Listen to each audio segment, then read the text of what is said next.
Dear Jens, once again, a warm welcome. Actually, a warm welcome to Denmark. Thank you for our cooperation and thank you for your friendship.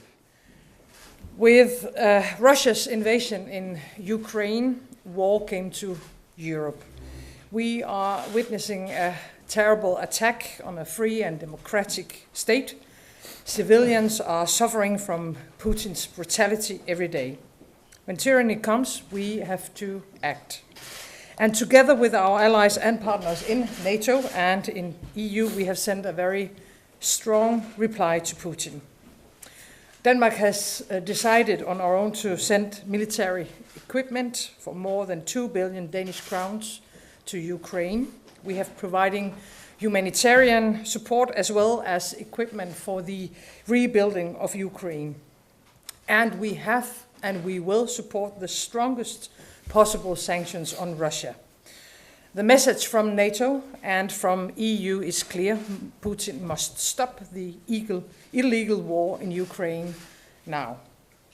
As a direct response to Russia's aggression, NATO has made a number of decisions to make the eastern posture even stronger.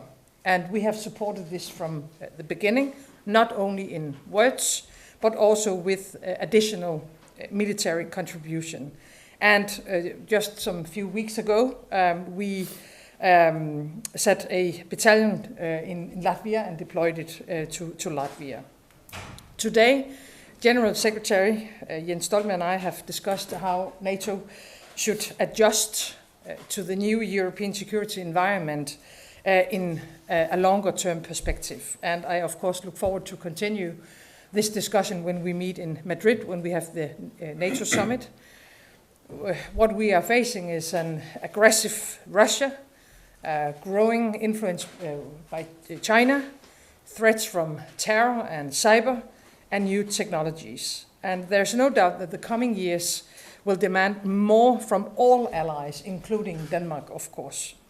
Therefore, I am also very glad that Sweden and Finland now wish to join NATO. In this, they, of course, have our fully support. The decision of Sweden and Finland, who are both active members in the cooperation on defense in EU, to apply for NATO membership clearly shows that NATO and the European Union are not in any way in opposition to each other. Denmark is now the only EU member with a defense opt-out. Without it, Denmark, Sweden and Finland would be able to work even closer together on security in our own region within both the NATO and the EU, when hopefully Finland and Sweden join the alliance. Therefore, we here in Denmark have a choice to make on June the 1st. Our referendum on joining the European Security and Defence Cooperation comes at a very critical time for all of us. Finally, I would like to underline, Jens, that NATO is the cornerstone of Denmark's defence and security. It has been so for more than 70 years, and this will not change whatever happens on June the 1st. But once again, welcome to Copenhagen. Thank you so much. Prime Minister Fredriksen, kjære Mette, thank you so much for your leadership, for your strong personal commitment to our transatlantic alliance, and also for the fact that Denmark is contributing in many different ways to our shared security, to our collective defense, including with forces in our multinational battle group in Estonia and also now with the new troops in Latvia. Fighter jets on patrol over the east of the alliance in air policing missions, and regular Danish contributions to our maritime deployments from the high north to the Mediterranean. All of this matters as we face the most dangerous security situation in Europe for decades. The Euro-Atlantic family has responded to Russia's brutal invasion of Ukraine with unprecedented unity. NATO fully supports Ukraine's right to self-defense enshrined in the UN Charter. That is why allies, including Denmark, are stepping up their support for Ukraine. Ukraine can win this war. Historic decisions are now being taken. I welcome, as you, Mette, the fact that Finland and Sweden have applied to join NATO. The security interests and concerns of all allies need to be taken into account. And I'm confident that we will come to a quick decision to welcome both Sweden and Finland to join the NATO family. And when they join, 96% of the EU population will live in a NATO country. Not only do we share population, but we also share the same neighborhood and the same challenges. NATO and the European Union are now working more closer together than ever before, supporting Ukraine, but also on military mobility, maritime issues, cyber, and we work together in the Western Balkans. I welcome the European Union's efforts on defense. Done in the right way, this will strengthen NATO and the European Union. With increased defense spending, new defense capabilities, and a stronger European defense industry. This will also benefit the transatlantic alliance. At this critical moment for our shared security, we need even stronger multilateral institutions and even a deeper international cooperation. So, dear Mette, thank you again. I look forward to continue the close cooperation with you and with Denmark. And now we will open up for questions. It is possible to ask questions in Norwegian and Danish as well, because even though there may be some few words that is a bit difficult for us, then we will be able to speak in Scandinavian. So, Lotte, first. Ja, og jeg vil benytte mig af muligheden for at tale dansk til jer begge to. Stoltenberg, først til dig. Du nævner, at det er en fordel, at EU også bliver en stærk forsvarsunion. Kan det ikke risikere at underminere NATO, altså træde ind over NATO og dermed gøre NATO svagere? Og til Mette Frederiksen, du har jo lige budt Sverige og Finland hjerteligt velkommen i NATO, men lige nu blokerer tyrkerne for tiltrædelsesforhandlingerne, at de overhovedet kan komme i gang. Så hvad er din besked til tyrkerne? Og så på et tidspunkt i dag også gerne en kommentar til, at der ikke er flertal for at ophæve Claus Hjort Frederiksens immunitet. Så EU's ledere har gjort det helt klart at EU's økte innsats på forsvar og forsvarssamarbeid skal utfylle NATO, skal ikke konkurrere med eller overlappe, duplisere NATO, men utfylle det vi gjør i NATO. Og økt EU-innsats på forsvar kan bidra til viktige ting også for NATO. Jeg er sikker på at det kan bidra til at man fremskaffer nye forsvarskapasiteter, at europeiske land går sammen om å få frem nye kapasiteter, at man kan styrke konkurransekraften til europeisk forsvarsindustri. Det er bra for Europa, det er bra for NATO, og at det også kan bidra til økte forsvarsinvesteringer. Alt dette styrker også NATO, og noe vi ønsker velkommen. Så det er også grunnen til at jeg er glad for at NATO og EU har styrket sitt samarbeid så betydelig over de senere årene. Det vil fortsatt være slik at NATO er grunnmuren også for europeisk sikkerhet. 80% av NATOs forsvarsutgifter kommer fra ikke-EU-medlemsland. Vi har sett nå under Ukraina-krisen hvor viktig USA, Kanada, Storbritannia og andre ikke-EU-land er også for europeisk sikkerhet. Men at EU-land bidrar mer, at man jobber tettere sammen, det er også positivt for NATO. Ja, tak for spørgsmålet. Der ligger jo en indstilling fra Rigsadvokaten, som Folketinget, må jeg forstå i dag, har besluttet ikke at forfølge. Og dermed har justitsministeren jo så også meddelt, at det er det svar, der bliver givet tilbage til Rigsadvokaten.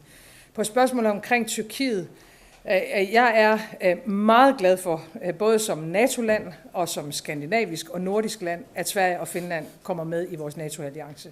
Det vil være en betydelig styrkelse af vores nordlige sikkerhed. Og for hvert land, der tiltræder vores forsvarsalliance, der står vi stærkere. Og det er jo selvfølgelig, det er det, der er det selvfølgelige udgangspunkt for os. Så er der en diskussion med et medlemsland, nemlig Tyrkiet, omkring det. Og ja, På baggrund af de udtalelser, der har vi så en dialog med Tyrkiet. Jeg mener, vi alle 30 NATO-lande, inklusiv Tyrkiet, har en interesse i at forstærke vores alliancer. Jeg håber også, det er der, vi lander. Til Jens Stoltenberg. Kan optagelsen af Finland og Sverige i NATO, kan det presse Putin så meget op i et hjørne, hvor vi kan frygte, at han vil give ordre til at bruge taktiske atomvåben? Så finsk og svensk medlemskap i NATO en defensiv handling. NATO en defensiv allianse, og det har ikke brodd eller rettet mot noe annet land. Det handler om den grunnleggende retten alle land har til å velge sin egen vei. Sverige og Finland har selvsagt en rett til å selv velge hva slags sikkerhetsallianser de ønsker å være med i. President Putin har protestert og vært motstander av enhver NATO-utvidelse, men jeg tror det vi har sett, ikke minst i Ukraina, viser viktigheten av at vi står sammen og også står opp for de prinsippene om at alle land har rett til å selv bestemme sin egen vei. Og så vil jeg også høre, hvad du tænker om det danske forsvarsforbehold og den kommende afstemning. Jeg kan ikke gå inn i en dansk debatt foran en folkeavstemning, men det jeg kan si på vegne av NATO at vi mener det bra at EU gjør mer sammen på forsvar, når det bidrar til for eksempel nye kapasiteter, når det bidrar til å styrke europeisk forsvarsindustri, som også i stor grad NATOs forsvarsindustri, og når det bidrar til å øke innsatsen blant annet gjennom økte forsvarsinvesteringer. Og det har vært gjort veldig klart fra EUs side at man ønsker at dette skal utfylle NATO, ikke konkurrere med NATO, og det legger vi til grunn, og derfor vi trygge på at vi kan fortsette å styrke samarbeidet mellom EU og NATO, også i en tid der EU styrker sin innsats. Et spørsmål til Stoltenberg her fra Sveriges Radio. Erdogan han sa nej igen idag till Sverige och till Finland. När ser du att de här medlemskapsförhandlingarna kan komma igång? Och vad gör du och NATO just nu för att lösa den här konflikten? Så vi i løpende kontakt med tyrkiske myndigheter, med Ankara, men også selvfølgelig med Stockholm og Helsinki. Vårt mål å få dette raskt avklart. Og det ikke uvanlig i NATO at det ulike meninger om store beslutninger. Dette en stor beslutning, men vi har lang erfaring i NATO for at når det forskjellige standpunkter, så setter vi oss ned og finner løsninger, og det trygg på også at vi kommer til å gjøre den saken.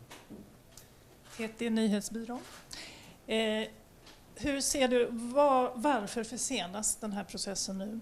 Och kan det bli så att Finland och Sverige får olika processer och att Finland kanske kommer att komma med i NATO före Sverige?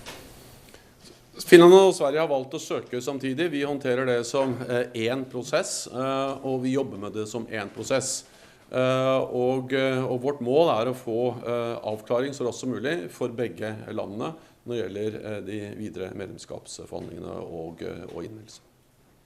Norsk TV 2, altså Nord-Makedonia, de brukte vel 8-9 år, eller Hellas klarte å forhindre 8-9 år før Nord-Makedonia ble NATO-medlem. Ser du for deg at det kan ta like lang tid med Sverige og Finland, og dette et problem som Sverige og Finland må løse, eller det et problem som NATO må løse? Dette en utfordring som vi må løse sammen, i dialog med Sverige og Finland. Når et NATO-land som Tyrkia kommer med sine bekymringer, så det klart at da må vi ta det på alvor. Vi må sette oss ned og med søkerlandene Sverige og Finland og finne en løsning. Jeg har god tro på at vi skal kunne finne en løsning raskt, og det det vi jobber med når vi nå i tett og nær kontakt med Sverige og Finland og med Tyrkia. Jeg vil også si at vi må erkjenne at Tyrkia et viktig NATO-land. Det et NATO-land som står overfor helt spesielle sikkerhetsutfordringer. Ikke noe annet NATO-land har opplevd mer terror enn Tyrkia, og ikke noe annet NATO-land har flere flyktninger for eksempel enn det Tyrkia har. Alt dette med det store bildet, så setter vi oss ned, og så jeg trygg på at vi finner en løsning. Men hva mener du med raskt? Snakker vi om måneder eller år? Altså, jeg kommer ikke til å gi deg noen presis angivelse av hvor raskt, men vårt mål selvfølgelig å ha dette på så raskt som overhodet mulig. Og vi har tidligere snakket om uker, og det fortsatt mitt mål. Nyhedsbyrået Ritzau. Ukraines udenrigsminister sagde sidste uge, at han var skuffet over NATO, at NATO kunne gøre mere i forhold til Ukraine. Er du enig i det? Kunne NATO gøre mere i Ukraine for at støtte dem i krigen nu? Så NATO og NATO-land gjør svært mye for å støtte Ukraina. Det gis betydelig militærstøtte med avansert militært utstyr, også i økende grad moderne våpensystemer. Det gis betydelig finansiell støtte, og det gjennomført store økonomiske sanksjoner. Danmark en del av det, i høyeste grad, både politisk, militær og økonomisk støtte. Og alle NATO-land bidrar på ulike måter til å støtte Ukraina. Så jeg selvfølgelig klar over at Ukraina ønsker seg enda mer. Og jeg også klar over at det har vært en diskusjon om NATO skal involveres direkte i konflikten. Men det enighet i NATO om at vi skal støtte Ukraina i deres rett til selvforsvar av sitt eget land. Men NATO skal ikke gå inn med tropper på bakken og bli en direkte del av konflikten.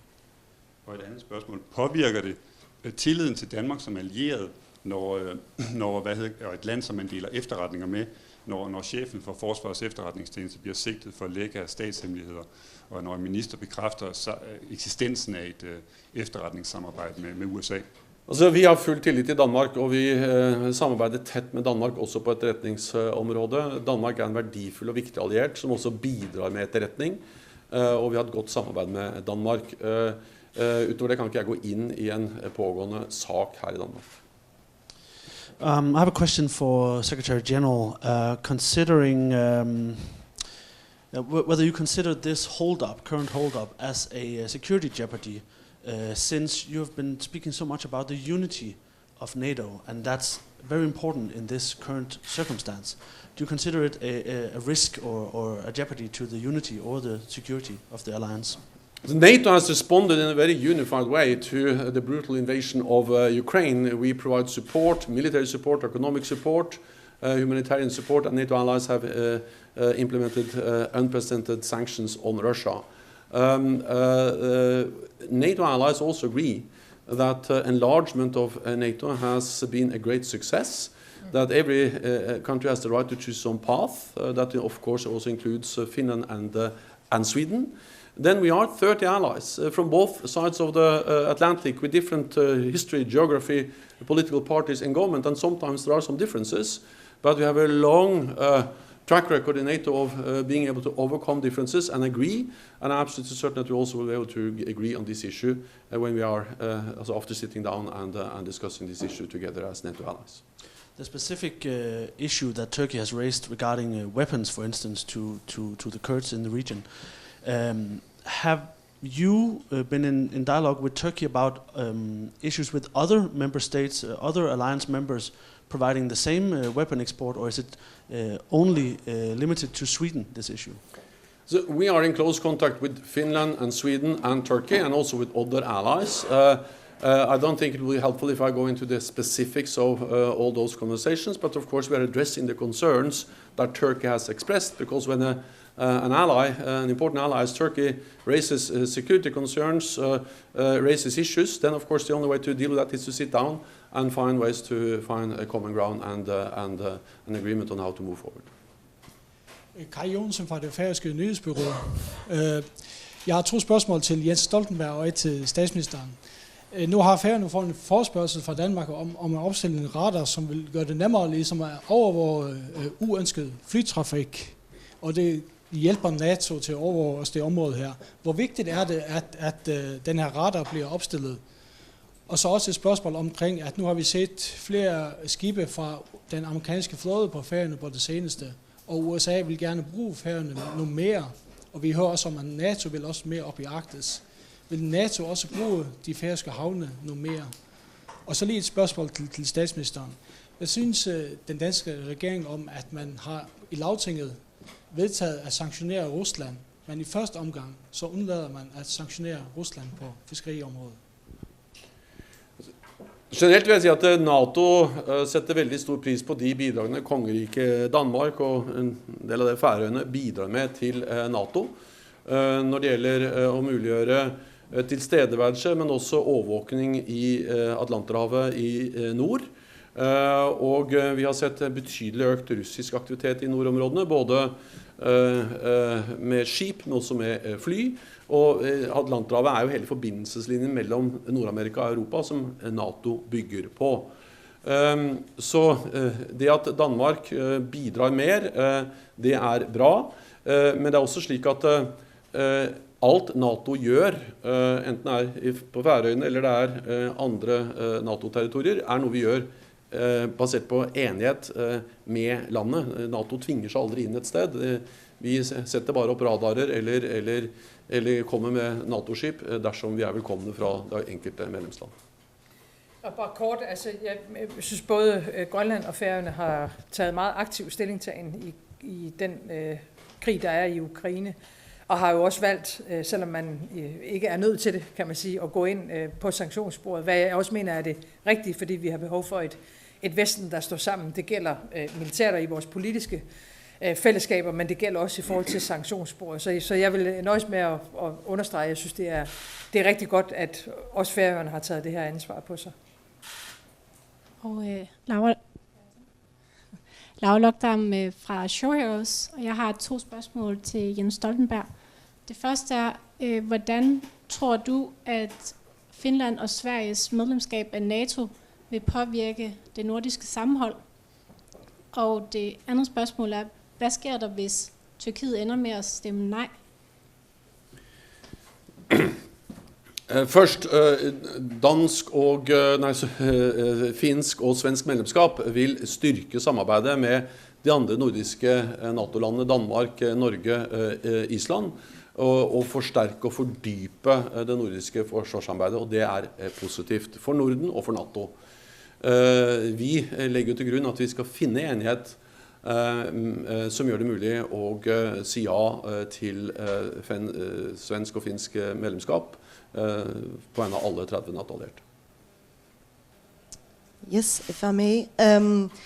What is your current analysis of Russia's end goal in Ukraine, given its military defeats?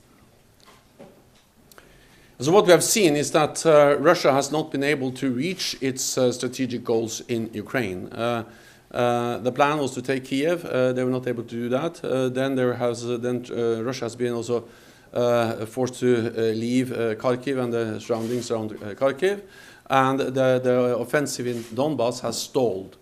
At the same time, we don't believe that Russia has given up on its strategic goals, so we need to be prepared for long haul, that this war may continue for a long time, and that also means that NATO allies have to be prepared to provide support to Ukraine for a long time. I think it's very dangerous to speculate too much. Wars are always unpredictable, but we need to be prepared that this may last, and therefore also be prepared for the long haul when it comes to support for Ukraine.